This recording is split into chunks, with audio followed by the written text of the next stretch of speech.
What's up? What's up? What's up, y'all? It's your girl Candy J coming to you with another episode of Candyology. It has been such a great week. I hope that you guys have been blessed. Listen, do me a favor. If you're watching, tell me where you are watching from. If you're watching the replay, go ahead, drop that. Tell me if you Dallas, Florida, California. If you're in Africa, I don't care where you are. Just tell me where you are watching from. Just hit me in the comment section. So, guys, if you've never been here on this platform, my name is Candy J. I am a certified clinical sexologist through the Dr. Rachel Institute and the American Colleges of Sexology.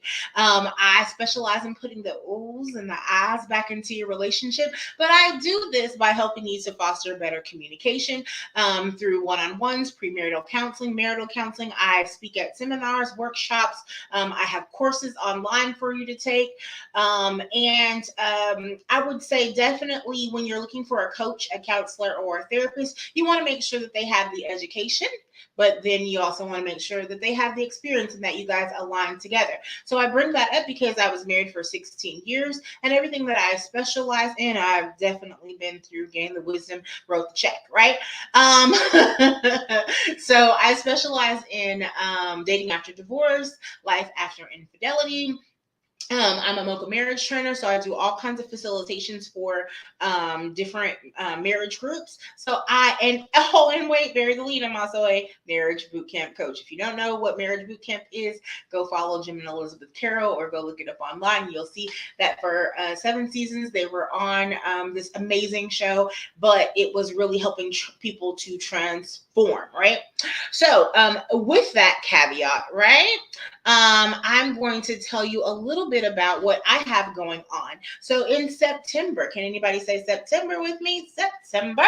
I wonder what that Deborah Cox song, A Day in September. Okay, anyway, sorry. I'll get off on a tangent. Okay, listen. So there's a mini couples retreat that is happening on September 23rd and September 24th. The first night is a game night. It is a meet and greet, have a little fun with the other couples. And, you get, when you have a sense of community, that you're going through some things that are similar to one another, you learn, you grow, and you gain wisdom and use that for your transformation and healing, right? And so that's the point of the game night. That night we'll play some games, we'll drink a little drink, listen to, listen to some music, but intertwine yourselves with other couples, right? So the cost of it, if you purchase before August 15th, it is $397. If you need a payment plan, the cost is just a little bit more of $557. And if you use Afterpay, it is $497. And you can find all of this information on my website at candyologycs or at any of my social media handles. There's also something that's happening too, guys. I am only taking 10 couples for August. I do have about 6 spaces left. You can do my SPICE course, which stands for Sensuality, Passion, Intimacy, Communication, and excitement. And if you don't know about any of these things in your relationship, you definitely need to join my SPICE course. It is a 90-day course. You get challenges every single week, sometimes almost every day, to rekindle that flame with your significant other. So we talk about love languages. We talk about creating a safe space to communicate. We give you communication tools, passion tools, all kinds of things that talk about intimacy. So it's definitely worth the money for, and it's cheaper than having a divorce, right? So the payment plan option is $2,537. If you can use Afterpay with a discount, that's a significant discount, guys, of $2,000. So that's $537 that you're saving. If you pay in full with no payment plan or anything like that, it is $23.57. So again, that can all be found at candyologycs.com. So guys, today If you're just joining me, I am about to speak with Miss Joanne Morton. I'm not even going to say anything about her. I'm about to add her into this live so that she can introduce herself. Here she goes. Hi, Joanne. Hi. How are Oh, you goodness. doing, my love? I am having such a great Tuesday because it's Tuesday right now. And just hearing everything that you're doing, it's just so exciting. You've just inspired me twofold. So Oh, thank you I'm for so doing the work you do. excited. Yes. Thank you so much. So Appreciate no that. problem. So, Joanne, tell them who you are. Hello? Okay. You do. Well, I will say this because this is a all holds no bars kind of podcast. I am a fucking cool woman, just like Candy. And I am so grateful to be living the dream that I've always wanted. I'm an artist. I live in Savannah, Georgia right now, and I call myself a positive energy artist. And I am so committed to helping anybody who wants to raise their vibration, their love vibration. I want to support you and encourage you. And I do this with my art. I like making affirmation art, and we can talk more about that later. And I also like creating experiences. When I put on a party or an event or a show, you're experiencing it. And I want you to have all of your senses taken care of Mm. because we live in a world that can be really challenging. And so, why not do the things that make us feel good? Because when you feel good, you're more productive, you're more peaceful, and you're more pleasurable. Yes, more productive, and more pleasurable. We're definitely going to talk about that aspect when we come back. One moment.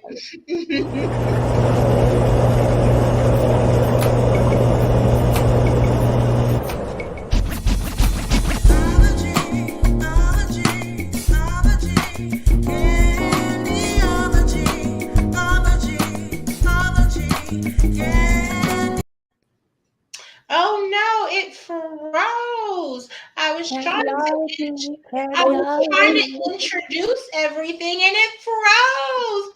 candyology, Oh no. candyology. All right. Okay, so we'll do the introduction. It was spectacular.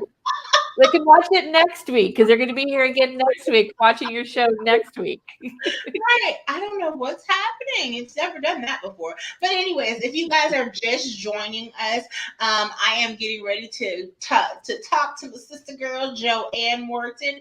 And it again, if you were just joining us, my name is Candy J. I'm a certified clinical sexologist, relationship and intimacy coach, and I specialize in putting the oohs and the ahs back into your relationship. But I do this by helping you to foster better communication, and that's through all of the different things that I do that we'll talk about throughout the show. But Joanne, so you were talking about elevating these people's vibration. Tell me Yeah. more about, first of all, tell me more about you. Where did you grow up? Did you come in a two-parent home? Tell me all, dish girl. Tell me all. Okay, I will dish. So I call myself a Midwestern New Yorker living in the South with the West Coast vibe. So I was born in Ohio. Yeah, yeah. So I was born in Ohio and spent time in Missouri and Chicago and Minneapolis. But it was my lifelong dream to move to New York City. So when I was 29, I moved to New York and it was everything that I wanted it to be and more, and not what I wanted and more. But it was awesome. And I never thought I'd leave. But here I am living in Savannah, Georgia. And that's where I live now. And I'm so grateful to be living here. I'm so grateful that I allowed myself to change my mind and Mm, see, something wasn't working, what can change. So, and I left New York primarily because I wanted to be a full time artist and not a full time New Yorker. And mm. it's a little easier to do that. At least it was, 12 years ago, but whatever. I don't want to talk about rents going up everywhere, you know. but I'm living in Savannah, and I call myself positive energy artist because probably in the early 2000s, I've always been, a pretty happy person, and had a pretty good positive mindset. My parents, were married until my mom died a few years ago. So I was raised in a pretty nice family, always dysfunction, but on the whole, a good family. But I wasn't feeling 100% myself at the turn of the century. I wasn't 100% happy, even though I was living in my dream city, New York. And so I started kind of doing the inner work, and I started reading books, and I found Louise Hay. You Can Heal Your Life. Have you read that book? No, I haven't read it. I've heard of it though. Oh, that's one of my Bibles. Mm. I have it on Kindle, and I have the old beat it up. And she's all about affirmations and how it changes your mind, change your thought, change your life. And so I started working on that, and I started learning about manifesting and the law of attraction. And when I actually used the laws and the actions, and I really felt, if I was really doing it, seeing it and feeling it and taking the action, I manifested amazing things.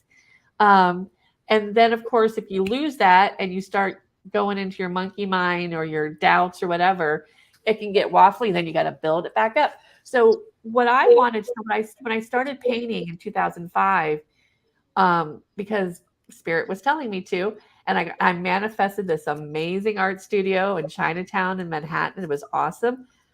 And I didn't go to art school. And one of the things I was annoyed me about a lot of art is they just celebrate the men. We're all the female artists. And why do they celebrate men who are abusers, alcoholic, narcissists, and drug addicts? I'm sorry. I don't, that's, like I have my art is, the piece in the back is a newer piece, but my older piece is, I did a lot of splattering, and people would always compare me to Jackson Pollock. And I'm like, I am no Jackson Pollock. And I want to celebrate the positive in people, not to say that they're not dark sides and they're low energy, but why can't we? What's the big deal? I'm not saying about being a Pollyanna, but what is the big deal in thinking the good of people?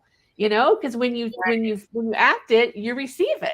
Mm-hmm. And so I really wanted to make art and create experiences where people could feel good. Because like I said earlier, when you feel good, even if you're having a hard day, you still feel good about how you're taking responsibility or you're taking action. Like if you're feeling a little grumpy, and you don't need to be yelling at somebody, that's your stuff, But if you're feeling a little grumpy and you're just kind of laying in your bed and going, oh, I'm just really grumpy right now, just kind of leave me alone. That's feeling good being you when you're your grumpy self, right?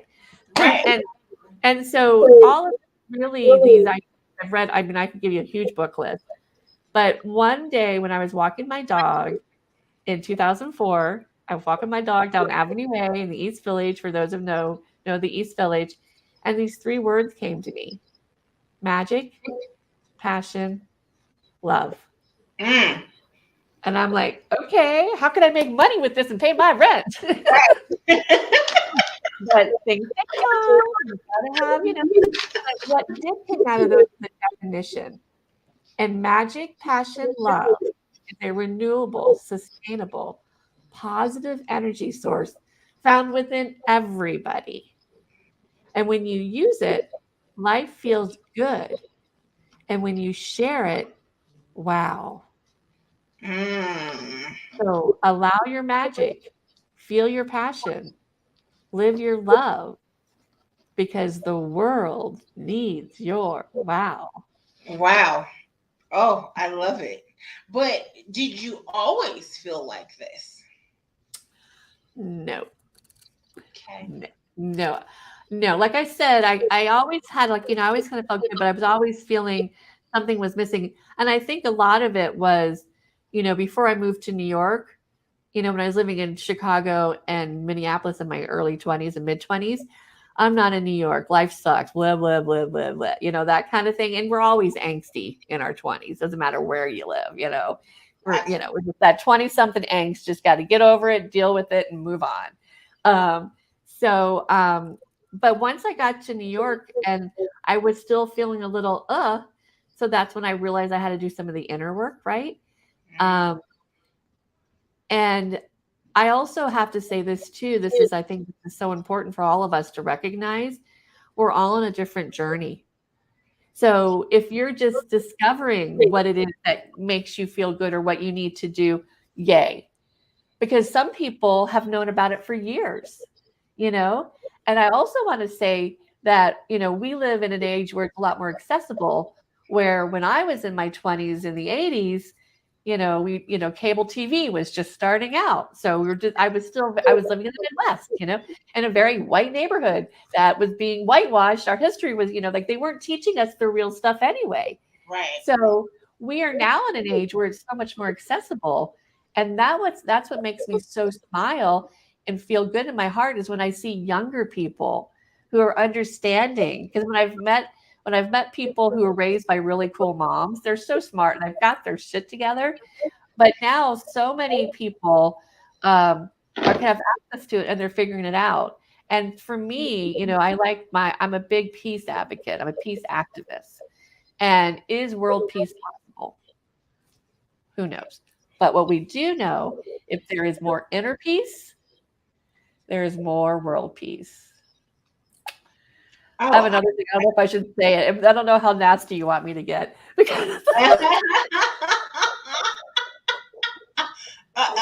So where does that take you in your mind? I didn't. Your mind, Joanne.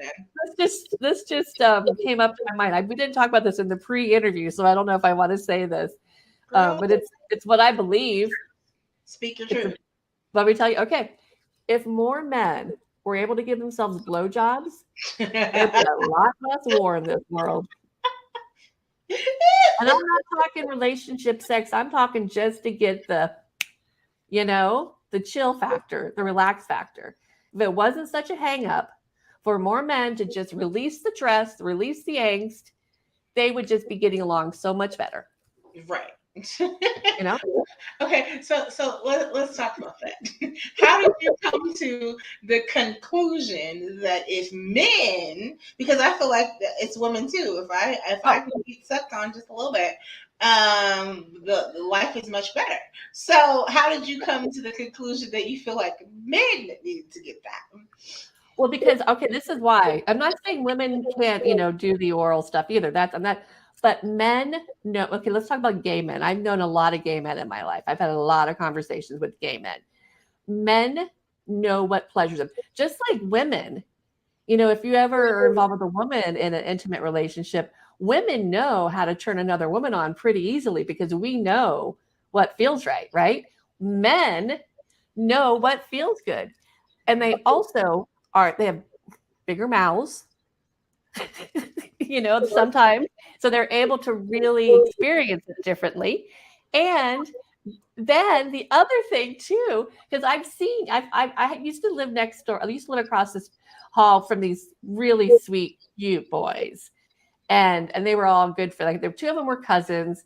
And then there was another guy who lived there. And they were just really friends. And I can tell you fun stories about all of them. But a lot of times the guys, the bromance, but because they were straight, they would like wrestle with each other and play with each other. And I'm like, that is pure sexual play. You're just not going all the way. It's like dolphins. Dolphins are always having sex with each other, male or female, but it's sexual play. It's not that romance thing that you're watching on Bridgerton, So it's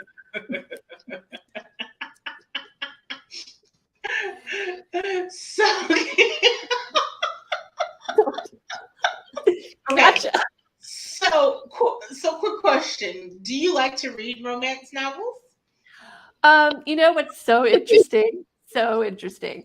I haven't really been reading I've never really read romance novels. There was a period where I was reading erotica and I was actually writing some. It was kind of fun to write. I actually wrote this. I'll have to send it to you. You can read it sometime. It was very interesting. But just recently, I'm doing myself. I'm putting it out to the universe. I watch too much streaming. I don't watch TV because I don't have TV. Everything's streaming now. But I have my favorite TV shows that I can watch over and over and over again. I've gotten rid of all my streaming apps. I have none right now because I want to focus on my work, right? Uh-huh. But I still need some, something to kind of entertain me a little bit, And Okay. so I just recently I've got my Audible. And there's some free I've a paid Audible subscription, but they let you have some books for free. And I'm discovering like these historical romance novels. And I just found one the other day that's not historical, but it was an awesome little moment, little sex scene in the book. And I totally went and masturbated afterwards. It was so much fun. Okay, so Yeah, you really have opened some doors, right? I Um, am. I am. Well, why Talk about not? some things. Okay, so first of all, how do you feel about masturbation? I have a clue, but I want to hear your thoughts about. Yeah. I wish it was, it's such a beautiful gift to give yourself, you know, Yes. because, when you're having a hard day, sometimes if you just go, like you see, if you're having a hard day, just go sad, just take that itch away. And I also think I've done this too. Now, I don't do this often as I should, but I have done where you give yourself a little date night, you put the candles out, you do the whole thing, listen to some good music, and that is really fun to do too. But I think for me as a single woman, it's very important for me to have an active sexual life within myself because it's a there's that energy that gets releases when you have an orgasm. And I couldn't even imagine what it would feel like if you didn't do it. I mean, there's moments when I haven't done it for, I'm not in the mood because I'm not always in the mood. But there's been weeks on end, I'm like, oh, and then I do it. I'm like, wow, that I needed, that's what I needed. So, and I still remember, I wish I still had it, but I don't think I do. I'll never forget. Was in Chicago. So I was probably about, you know, 26 or something. I remember walking to a sex store, buying myself a really hard pink vibrator. I also bought a magnet, which I still have. I had to buy a magnet too. I'm here for the magnet. I'm just going to pick up the vibrator. And I used that for many, many years. And I don't know how, because oh my God, it does. I mean, yeah. But how I started kind of doing it. Now this is probably really, I did it safely, but I took a condom and I put it on the end of on the end of a candle just so I could feel what it would like to put something inside me, Oh, and I was like, oh, okay. If we're watching kids, don't do this, please. right. No, don't do that. No, no, no, no, no, My no, teenagers, please don't do that. no, no, no, no, no, no. Because there's definitely a story out there. Maybe about 2 years ago, I had some teenagers on my show, and they were talking. One of them was telling us about a friend who took her vibrating toothbrush and Oh, that as a vibrator inside and out. Okay, so ouch. so unsanitary. Okay. Yeah. But I mean, statistics show like if you're in the age of like 14 to 18, that like 74% of males and like about 48% of females are masturbating, right? So it's something natural, it's healthy. And Yeah. something that I always tell people, if you don't know how to touch on yourself, how do you know how to tell your partner or the person Right. that you want to sleep with that, hey, this is what turns me on, you Yeah. can't. You can't. No, You no. just expect them to know, right? And that's Yeah. not fair to the other person. No. And I think that's why I like having conversations about it because I didn't masturbate as a teenager. I do remember the first kind of like woo feeling. I was watching some soap opera when I was like 12, and I remember getting that feeling, and I was like, "Ooh, what is that?" But high school, I didn't really start actively, masturbating till I was like 25. You Mm, know, because I don't remember in Minneapolis, and I didn't really have a lot of I had some sexual encounters, but and some, but I didn't really have I've never haven't, like I told you before, I've not been in a long-term relationship. A year and a half is the longest that I've had, that I've been consistent with someone. But And yeah, we kind of talked about that. And what was your explanation of why you feel like that happened? what did I say? There's something I don't remember. I think well, I think part of it was there was a something in my mind saying I didn't want to I wasn't good enough for anybody. I think there's a little bit about that. And I've never wanted to put my crap on someone else, you know? Um, but now as I look, I've thought about it, I've had crushes, but now being the age that I am, I'm 57, and I look back on all the potential relationships that I could have been in and who they are now and where they are now, and they're married, living in a house with kids. That lifestyle just never appealed to me ever, you So know? you never wanted the, two-parent home with 5 kids and picket fence and all of those things. You never wanted that. No. I do not want to be a mother. Oh, wow. So do you like kids though? Oh my gosh, I love them. I just spent I could oh my gosh, I love them. And I really appreciate, when I lived in Chicago, where am I living? When I lived in New York, didn't know a lot of I knew a few married people, but very few children. But since moving to Savannah, where there's a lot more families, I have, and plus my friends, have all started. Some of my friends have had children. I love my friends who have kids. I mean, my older sister has two. I'm an aunt to my older sister. My younger sister is not married, no kids. But all of my really good, my girlfriends, and I have so many great relationships with my kids' friends. I think children are fascinating, Oh, absolutely. and they're our future. So thank you to the parents who are raising our futures, and thank you to the teachers who are teaching them. Yeah. And Former I don't have so in that, right, you didn't want to settle down that way, right, and have kids and all of those things. So I know that we talked about a couple days ago about all of these different escapades that you had. Can you share a few stories? well, yeah, well, let's just say this. So, my escapades didn't start till I turned 40. Oh, so you didn't tell me that Yep, yep, yep, part. yep. Wait a minute. I mean, I had some, I would say, yeah, definitely, once I moved to New York, I was 29 when I moved to New York. And at that time, I was identifying as a lesbian. So I moved to New York. I'm queer. Here I am. I'm a dyke. And so, but I never had a long-term relationship with a woman. I don't think I even had sex with a woman before I called myself a lesbian. I think I kissed a few, but I just love women. Women are so fucking cool. I think that, and I wasn't having any luck having any, interesting relationships or experiences with men. So I'm thinking, well, maybe I'm a lesbian, and I was starting to meet lesbians. So I moved to New York. Met some women and had some, I mean, it's not there anymore in the meatpacking district. There used to be this amazing dance party every Friday night in the meatpacking district when it was in the 90s. It was called the Clit Club.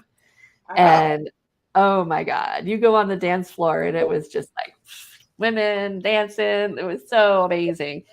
And I love women.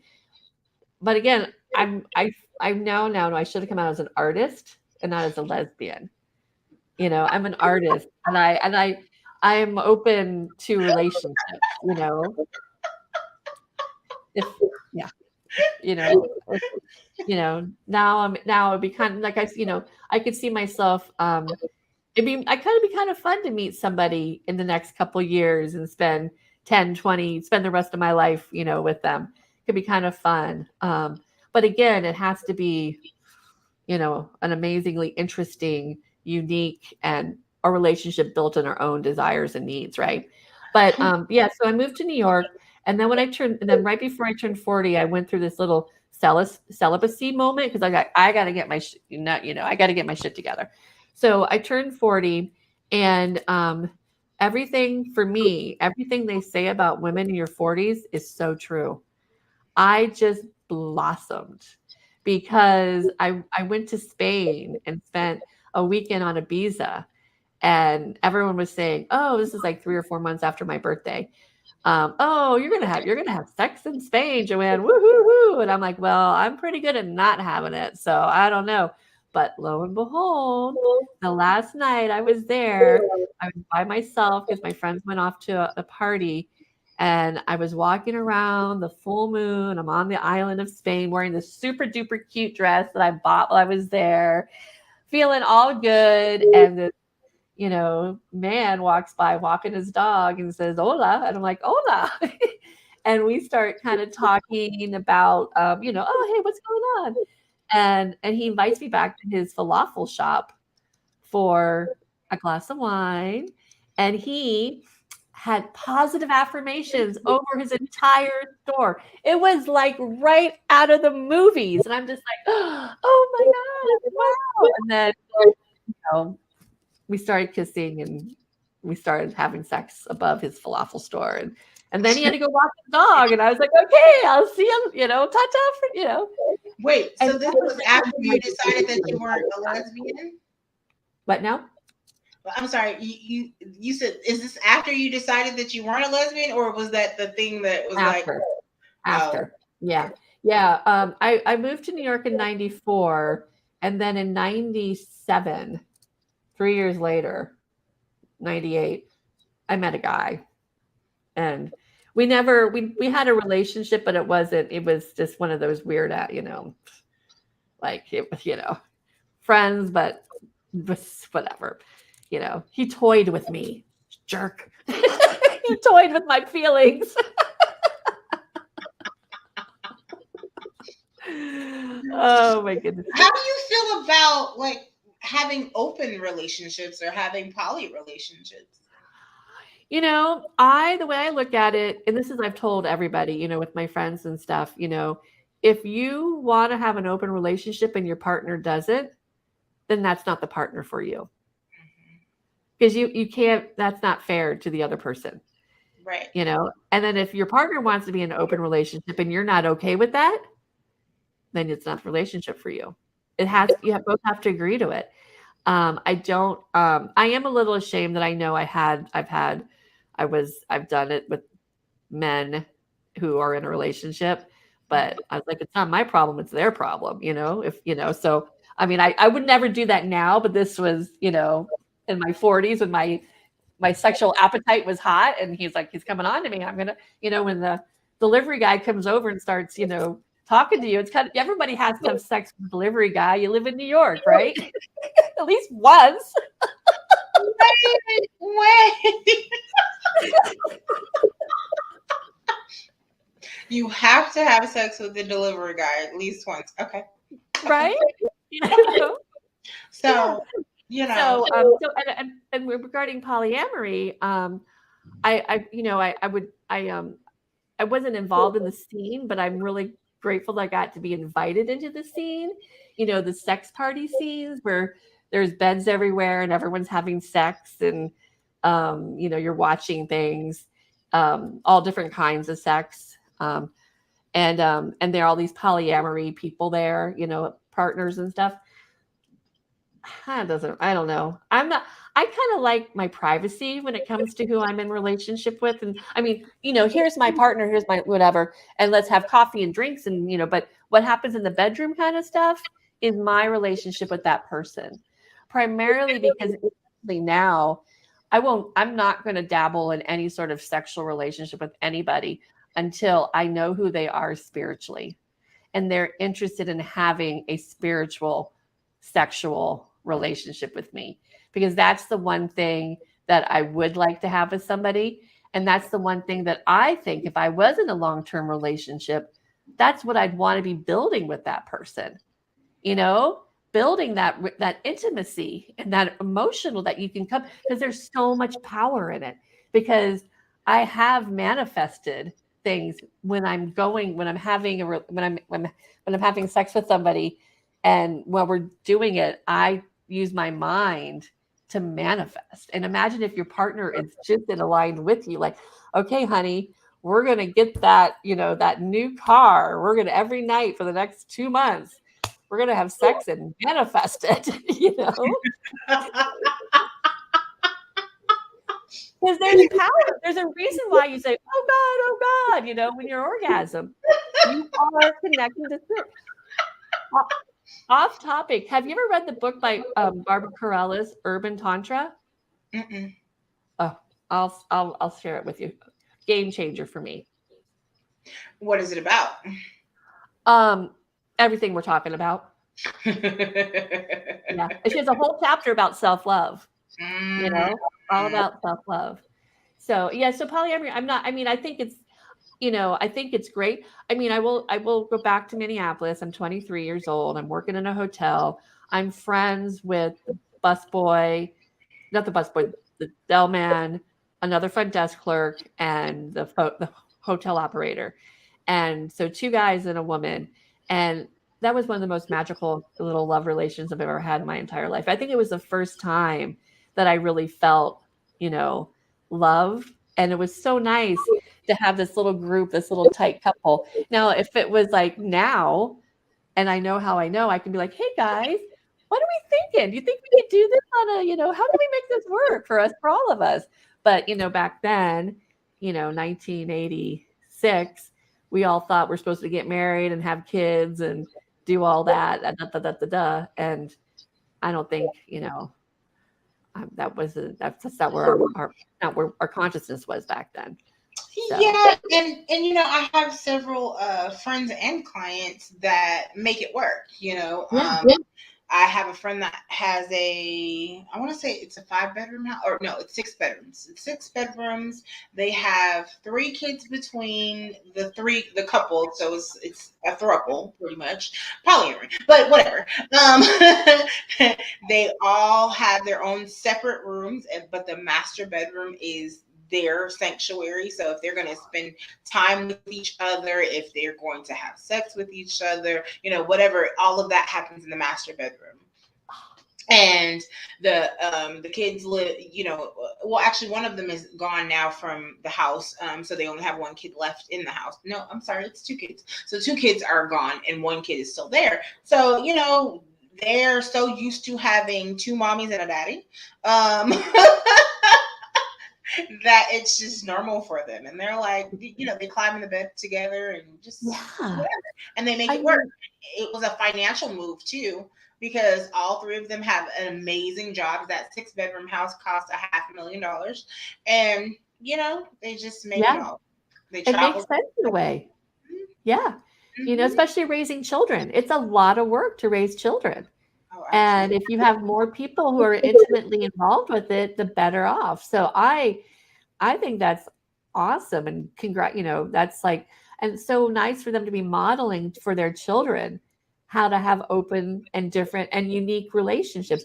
That's the one thing I think is so important to share with everybody, whether you're in a relationship or with yourself.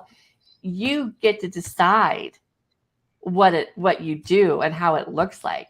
Not your parents, not your neighbors, nobody else but you, and I'll share this too. So I think my parents had a spiritual, they were in love until the day they died.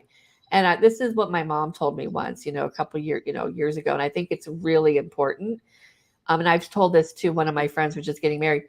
You never complain about your husband to your friends about anything.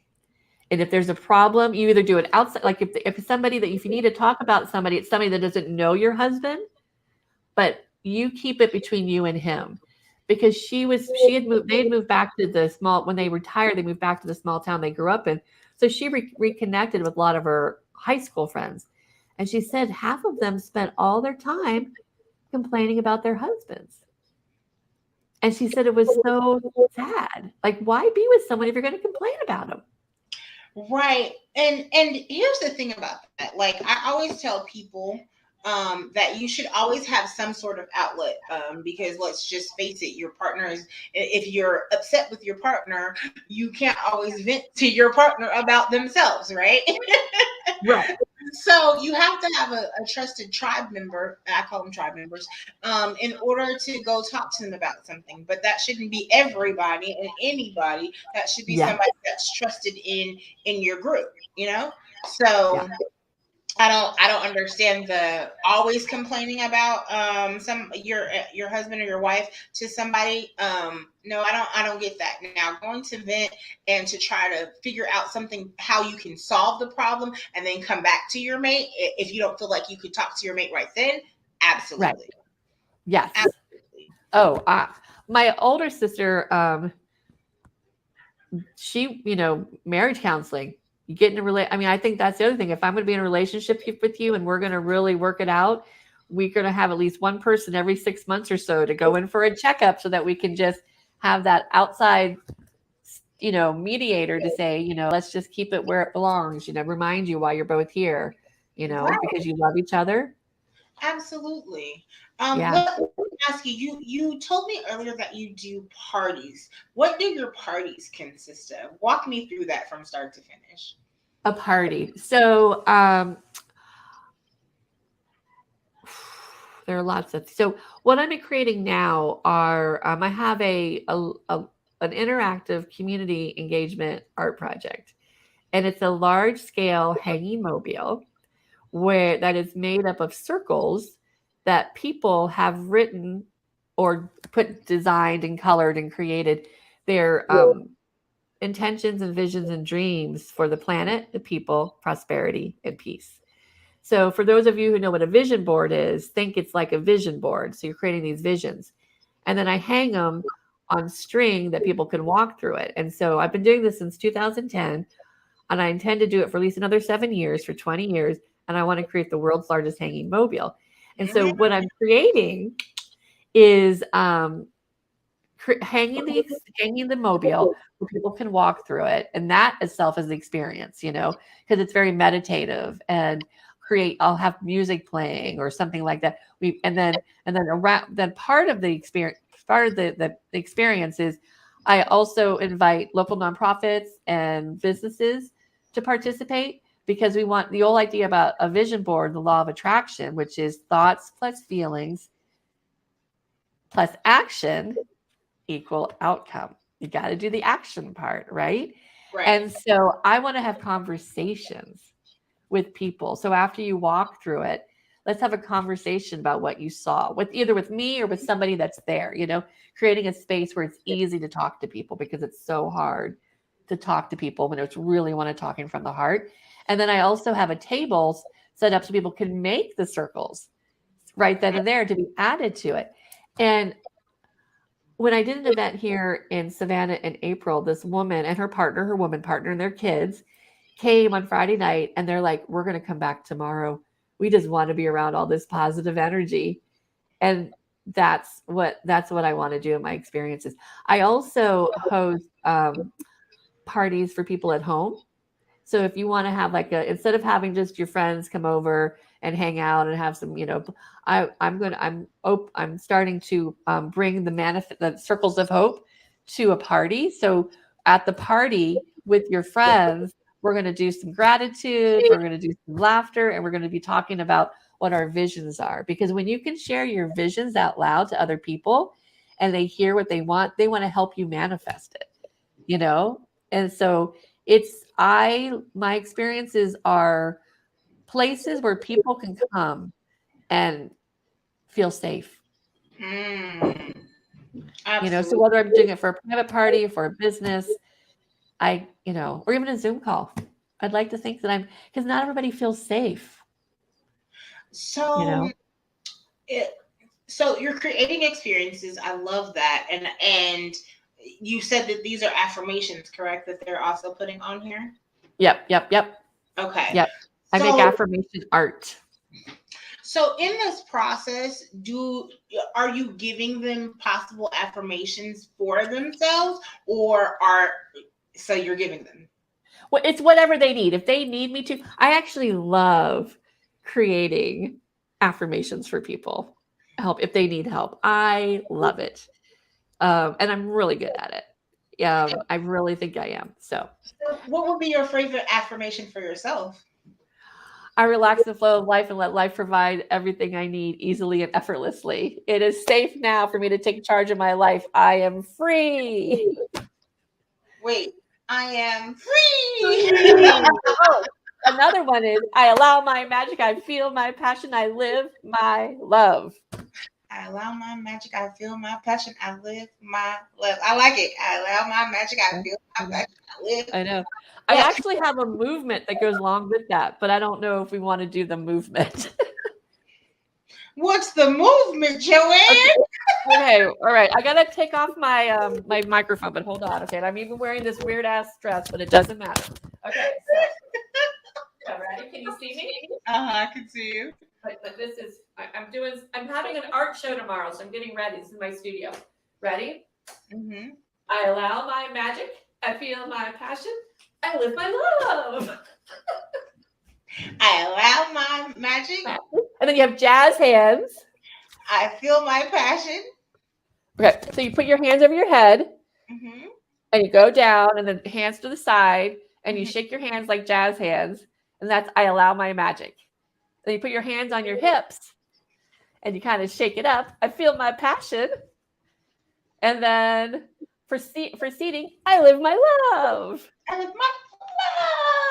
I love it.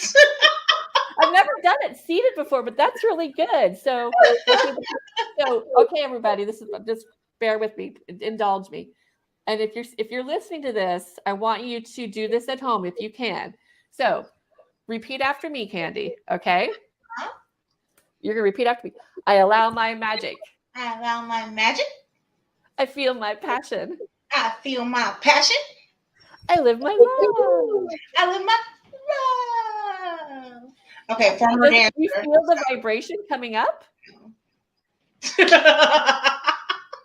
What was that? You don't want to know what I thought you were doing. That's just me being silly, child. Because I'm a former dancer, so we choreograph everything. So I'm like, I have to say something. I have to do something after I'm free. What am I doing? Oh my god, I love it! I love it! I love it! I love it! Okay, so what if you could just sum up within 1 minute, right? What would be your impact on the world? What do you want to leave on this world? What would be your legacy? I know. Magic, passion, love. Okay. You know, because magic, passion, love has so many definitions, but I want people. You know, when you know me long enough, people know about magic, passion, love. I want everybody like life is good t-shirts, magic, passion, love. It's that subtle, you know, it's very subtle. It's very, but it hits you right where you need to be hit gently and lovingly. But the big thing is, no, there's two things. We're here to love and peace is possible. We're here to love and peace is possible. And how do you think that peace is possible? Like, Inner peace. Okay, so inner peace. So how do you think that we can all gain inner peace? Masturbate? No. It helps me. Yeah, I know. But that is one of my. Yeah. We're so bad. This is so good. All right, whatever. Okay. We're so good.